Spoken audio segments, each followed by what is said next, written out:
for Brian, everybody.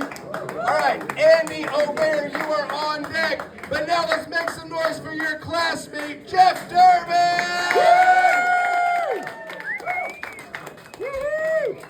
Come on, Jeff. Well, he kind of ruined my lead-in, but hey, I'm Jeff. I was born and raised down in the South Bay. Just down the road there. Back then, pre-internet, pre-cell phone, it was more cherries and apricots than it was Apple and BlackBerry. You know, hindsight's the darndest thing. I was always wondering where I would be, what I would be doing if I'd taken some of my lawnmower money and invested in Apple stock. Hopefully, though, I wouldn't be appearing on any lists like right now, at this time and place. That wouldn't be a good thing. Hey, when I decided to head off to college, I had two criteria to pick where I wanted to go. First, it had to be affordable, so I didn't have to sell a kidney. And second, it had to be far enough away so there were no surprise visits from my parents or from an ex-girlfriend with a restraining order. So I picked San Diego. It's full of opportunities and full of distractions. But after 6 years of college, pursuing my undergraduate degree, my parents and my bank account informed me that it was time to grow up, graduate, and get a job. So I thought maybe getting into selling drugs, or as some people call it, pharmaceutical sales, would be a good path to take. But I realized early on that I didn't have two of the major attributes for that job, long legs and boobs. So I kind of pivoted into a similar career path selling capital equipment into hospitals. And for that job, I didn't have to sell my soul and push boner pills to doctors. So I was given the choice of 4 sales territories for this job: Kansas City, Tulsa, Oklahoma, and Little Rock.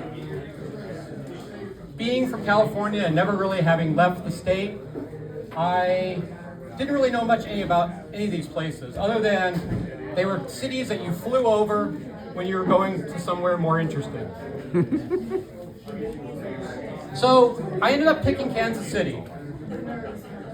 And the reason I did that was I decided that I wanted to be the furthest point from places where I would associate it with the movie Deliverance.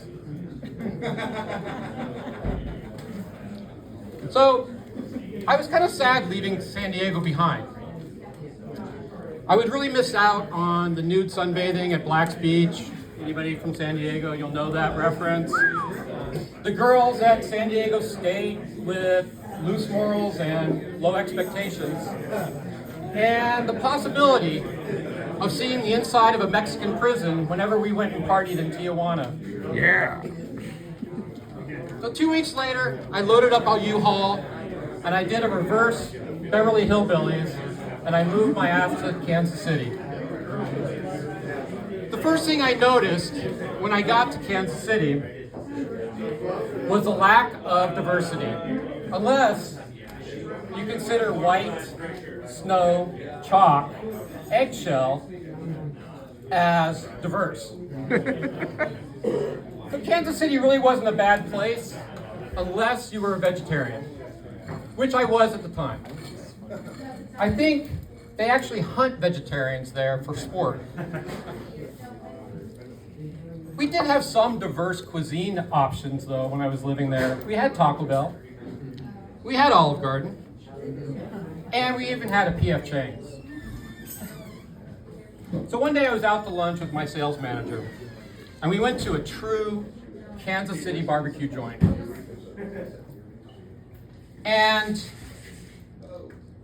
I was in the process of transitioning to becoming an omnivore. And I ordered the fish, and the waiter looked at me and said, "Are you sure?" My manager's like, "I think I made a bad hiring decision." And the fish came out, I tasted it, And I swear, this fish had been sitting in the freezer for at least 15 years. So I quickly learned how to eat meat again. So, I'll end on this. My time in Kansas City was mostly forgettable, except for two pieces of advice that my manager gave me my first week working. That first piece of advice was, son, you're going to make more money in a quarter than your parents made an entire year. And you're going to be tempted to go blow all that money on cocaine and hookers. He goes, here's the advice. Take 10% and go do something dumb with it. So I kind of had to lower my expectations from those coke-fueled hooker parties. And I ended up with taking some Tylenol and grabbing a copy of Playboy. Use the other 90%, go invest it. The second piece of advice, I'll end on here. He said, son, don't dip your wick in the company inkwell. Now, being the sheltered kid from the Bay Area, I had no idea what he was talking about. He said, don't fish off the company pier. Still not getting it here. Finally, exasperated, he said, don't fuck your coworkers. Thank you.